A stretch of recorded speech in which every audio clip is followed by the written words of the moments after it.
subscribe and share. Hello students, आज हम सीखेंगे संस्कृत में वचन, यानी संस्कृत वचन कौन से होते हैं और किसे कहते हैं। आइए शुरू करते हैं। संस्कृत में 3 वचन होते हैं, एक वचन, द्विवचन, बहुवचन। एक वचन का प्रयोग जैसे बालक दौड़ता है। बालक क्या है? बालक करता है। कर्ता अर्थात काम को करने वाला, क्योंकि वह दौड़ने का काम कर रहा है। बालक अकेला है, इसलिए वह एक वचन है। दौड़ना क्या है? दौड़ना एक क्रिया है और यह परिवर्तन वर्तमान काल की क्रिया है, क्योंकि वह अभी इस समय दौड़ रहा है। अतः कर्ता यदि वचन एक वचन है तो क्रिया में भी एक वचन ही होगा। बालक दौड़ता है, संस्कृत में अनुवाद होगा बालकः धावति। इसी प्रकार सिंह गरजता है, सिंह गर्जति। सैनिक जाता है, सैनिकः गच्छति। मृग चरता है, तो इसका संस्कृत में अनुवाद होगा मृगः चरति। अश्व दौड़ता है, इसका हिंदी में होता है घोड़ा दौड़ता है। अश्व बोलते हैं घोड़े को। अश्व, इसका संस्कृत में होगा अश्वः धावति। कोयल कूंजती है, इसका संस्कृत होगा कोकिलः कूजति। बालक गिरता है, इसका होगा बालकः पतति। राम आता है, इसका होगा रामः आगच्छति। तो ये हमारा है एक वचन। आइए अब जानते हैं द्विवचन का प्रयोग। अभी हमने एक वचन का प्रयोग सीखा, अब हम द्विवचन का प्रयोग सीखेंगे। द्विवचन का मतलब है एक साथ दो जैसे। हम दोनों, दो बालक, दो हाथी, दो घोड़े जैसे दो बालक पढ़ते हैं। यहाँ पर दो बालक क्या हैं? दो बालक करता हैं, क्योंकि ये पढ़ने का काम कर रहे हैं। जो किसी काम को करता है वह कर्ता कहलाता है और यह द्विवचन है। पढ़ना एक क्रिया है, अतः कर्ता यदि द्विवचन है तो क्रिया भी द्विवचन ही होगी। दो बालक पढ़ते हैं, इसका संस्कृत में अनुवाद होगा बालकः पठतः। आइए इसके और भी अनुवाद जानते हैं। दो घोड़े दौड़ते हैं, तो यहाँ पे संस्कृत में हो जाएगा अश्वः धावतः या अश्वः धावत। दो मृग चरते हैं, इसका होगा मृगा चरतः। दो कौवे बोलते हैं, इसका होगा काकः बदतः। दो शिष्य पढ़ते हैं, इसका होगा शिष्यः पठतः।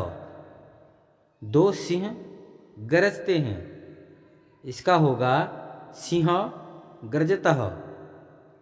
दो तोते उड़ते हैं, इसका होगा, तोते को बोलते हैं सुकः, तो यहाँ पर इसका हो जाएगा द्विवचन में सुकौ। तो यहाँ पर हो जाएगा सुकः उत्पतः या उत्पततः। दो बालक नमस्कार करते हैं, इसका यहाँ पर हो जाएगा, जो संस्कृत में बालक है उसको हम बोलते हैं बालकः। एक वचन है तो यहाँ पे द्विवचन है, तो यहाँ पर हो जाएगा बालकः या बालकः नमतः। दो हाथी दौड़ते हैं, इसका हो जाएगा, हाथी को हम बोलते हैं गजः, तो यहाँ पर इसका हो जाएगा गजौ धावतः।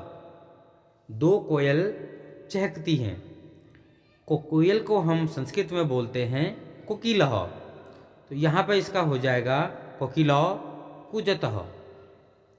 इस प्रकार हिंदी से संस्कृत में अनुवाद करने के लिए यदि कर्ता में द्विवचन है तो क्रिया में भी द्विवचन का प्रयोग ही करना होगा। आवाम हम दोनों, युवाम तुम दोनों, तो वे दोनों।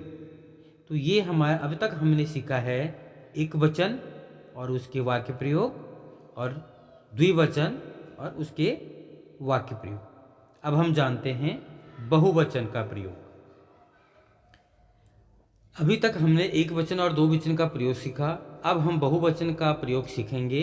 बहुवचन एक अर्थ है बहुत सारे, एक या दो से ज़्यादा, तीन या इससे अधिक जितने भी हों। बालकः एक बालक, बालकौ दो बालक, बालका बहुत सारे बालक।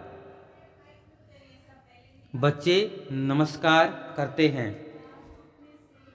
बालका नमति। बालका क्या है? ये करता है। बहुवचन है क्योंकि दो से ज़्यादा बालक है, अतः बहुवचन। नमन एक क्रिया है, चूँकि कर्ता में बहुवचन है इसीलिए क्रिया में भी बहुवचन का प्रयोग किया। अश्वाः धावन्ति, घोड़े दौड़ते हैं। खगाः उत्पतन्ति, पक्षी उड़ते हैं। जना हसन्ति, यानी मनुष्य हंसते हैं। शिष्याः लिखति, यानी शिष्य लिखते हैं। सिंह गर्जन्ति, यानी शेर गरजते हैं। मृगाः चरति, यानी मृग चरते हैं। शुकाः वदन्ति, यानी तोते बोलते हैं। बालकाः पठति, पठन्ति, बालक पढ़ते हैं। यहाँ पे आपने देखा कि एक वचन में जो अश्व है, घोड़ा है, वो एक वचन का प्रयोग भी आपने देखा, द्विवचन में देखा। और बहुवचन में वो घोड़े को जो सिंगल वचन है, एक वचन है, उसमें हम बोलते हैं अश्व। तो ये यहाँ पे अश्वाहा हो जाएगा। अश्व बोलते हैं घोड़े को। खगः पक्षी, पक्षी को हम खगः बोलते हैं। जो मनुष्य है उसको जनः बोलते हैं, तो यहाँ पे जनः हो जाएगा। जो शिष्य है उसको हम संस्कृत में बोलते हैं शिष्यः, तो ये यहाँ पे शिष्यः हो जाएगा। सिंह, ये सिंह हो जाएगा। तो ये इस प्रकार बहुवचन का प्रयोग कर्ता और क्रिया में एक साथ किया।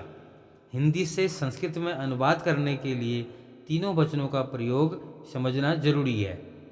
यहाँ पर कुछ शब्दों के अर्थ याद कीजिए, जिससे आपको इनका अनुवाद करना बेहद सरल हो जाएगा, बड़ा ही आसान हो जाएगा। क्योंकि संस्कृत वर्ड मीनिंग से ही आप बहुत इजीली इनको वाक्य में प्रयोग कर सकते हैं।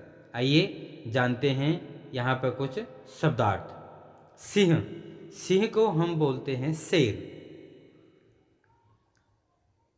काकः कौवा, गर्ज गरजना, गच्छ जाना, पत गिरना, शुकः तोता, आगच्छ आना, नम नमस्कार करना, बद बोलना, धाव दौड़ना। तो ये थे हमारे संस्कृत में वचन।